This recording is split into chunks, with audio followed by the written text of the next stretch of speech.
Urge, les militaires russes détectent des tirs de missiles depuis une frégate française en Méditerranée. Urge, un avion russe disparaît des radars lors de l'attaque israélienne contre l'attaque. Quel avenir pour les migrants de la jungle de Nantes?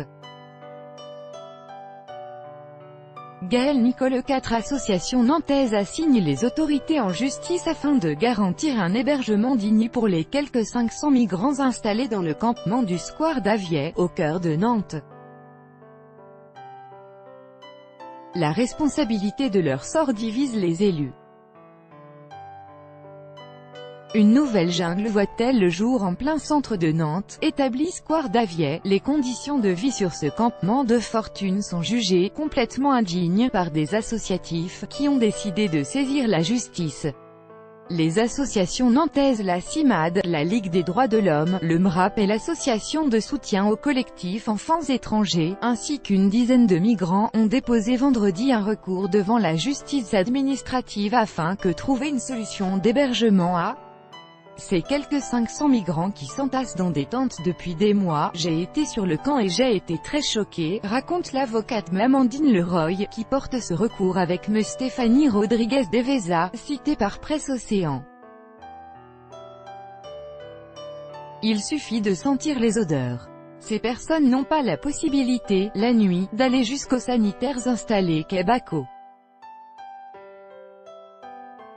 Ils ont installé des bottes de paille pour uriner et essayer de limiter les nuisances. Il y a aussi un gros problème de manque d'accès à l'eau, poursuit-elle. Depuis le mois d'août, le centre-ville de Nantes abrite un bidonville à ciel ouvert où promiscuité et insalubrité obligent. Une rixe a éclaté le mois dernier. Le département de Loire-Atlantique, et Nantes en particulier, sont confrontés à une évolution significative des flux depuis fin février, selon les autorités. Les demandes d'asile ont ainsi augmenté de 28% en un an, là où d'autres grandes villes ont enregistré des baisses, écrivait en juin dernier France 3, qui comptait alors 200 personnes et estimait à 10 ou 20 le nombre de primo-arrivants, migrants, qui sont arrivés directement en France, par jour. En juillet, le square d'Avier avait été évacué sur ordre de la préfecture, mais une partie de ses occupants y était finalement revenue après s'être fait expulser d'un lycée où ils avaient trouvé refuge. À ce moment-là, 255 demandeurs d'asile avaient été recensés, 85 primo-demandeurs, 85 dublinés, qui ont déposé une demande d'asile dans un autre pays de l'UE, et 10 qui ont obtenu leur statut de réfugié. La mairie avait alors ouvert temporairement 90 places dans un gymnase pour accueillir les plus faibles. Ces derniers mois, les migrants auront connu une succession d'expulsions, l'ancienne maison de retraite Bréa, l'école des Beaux-Arts, le campus du Tertre, le bâtiment Cap 44, sans qu'aucune solution pérenne n'ait été proposée. La maire a donc décidé de faire réagir l'État. Nantes, comme toutes les métropoles, est confrontée à la problématique humanitaire lourde de la gestion de l'accueil des personnes migrantes, fait savoir la maire PS Johanna Roland dans une lettre adressée au Premier ministre Édouard Philippe, restée à ce jour sans réponse, taclant au passage la politique d'asile, manifestement à bout de souffle en France. La ville de Nantes, aux côtés des acteurs associatifs, se mobilise bien au-delà de ses propres compétences. Il appartient à l'État de mettre en place une coordination pour permettre un accueil digne des populations et de trouver et concrétiser, en responsabilité, des solutions. L'opposition entre plusieurs élus sur la manière de gérer ce dossier n'arrange rien aux tensions.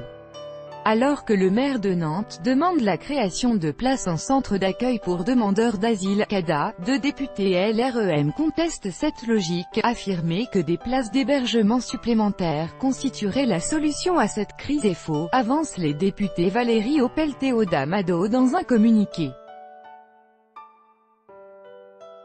Pour elle, l'État a fait son devoir. En Pays de la Loire, le nombre de places du dispositif national d'accueil, qui inclut les CADA, a augmenté en 3 ans de plus de 87%.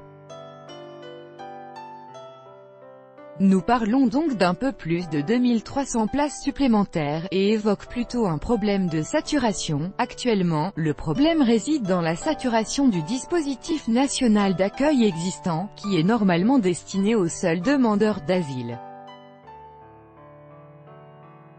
Les personnes ayant obtenu le statut de réfugié, n'ayant théoriquement plus vocation à rester dans ce dispositif, devraient intégrer des logements de droit commun. Nous nous sommes assurés de la mobilisation des services de la préfecture pour recréer du flux et libérer des places en CADA en accédant à des logements dans le parc immobilier public et privé. Pour aller dans la voie du désengorgement, la députée a organisé vendredi 14 septembre une table ronde autour de l'intégration des migrants par le travail, conviant une quarantaine d'acteurs différents, associations, établissements, entreprises, dans le but de fluidifier la recherche d'emploi des demandeurs d'asile, autorisés à travailler 6 mois après le dépôt de leur demande d'asile. Vendredi également, Rassemblement Territoire 44, une association d'élus, de maires, d'adjoints, de conseillers municipaux de la majorité ou de l'opposition, a lancé un appel aux maires de Loire-Atlantique pour les inciter à accueillir des personnes disposant de droits, afin de libérer des places dans les CADA. Je dis qu'ils sont 500, il y a 200 communes en Loire-Atlantique. En mai dans chaque commune, on a réglé le problème, explique son directeur Pierre Gressan, qui a déjà reçu une dizaine de réponses positives. Quant à la requête en urgence lancée par les 4 associations nantaises, appelée Référé Liberté, elle sera examinée mercredi matin devant le tribunal administratif. Une première réponse devrait être apportée dans les 48 heures qui suivent.